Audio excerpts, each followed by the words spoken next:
પાકિસ્તાનથી train હાઇજેકના સમાચાર આવી રહ્યા છે।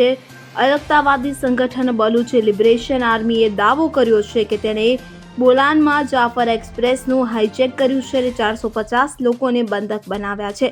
બીએલએએ ચેતવણી આપી છે કે જો તેમની સામે કોઈ લશ્કરી કાર્યવાહી કરવામાં આવશે તો તેઓ બધા મુસાફરોને મારી નાખશે। અત્યાર સુધીમાં કુલ 6 સૈનિકો માર્યા ગયા છે। પાકિસ્તાની મીડિયા અનુસાર ટ્રેનમાં 450થી વધુ મુસાફરો હતા। બંધકોમાં પાકિસ્તાની સેના, પોલીસ, આતંકવાદ વિરોધી દળ અને ઇન્ટર સર્વિસીસ ઇન્ટેલિજન્સના સક્રિય ફરજ બજાવતા કર્મચારીઓનો સમાવેશ થાય છે।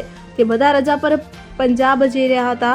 બીએલએએ ચેતવણી આપી છે કે જો ટ્રેનમાં હાજર સૈનિકો કોઈ કાર્યવાહી કરવાનો પ્રયાસ કરશે તો બધા બંધકોને મારી નાખવામાં આવશે। જાણકારી અનુસાર ઓપરેશન દરમિયાન બીએલએએ મહિલાઓ, બાળકો અને બલુચ પ્રવાસીઓને મુક્ત કર્યા છે।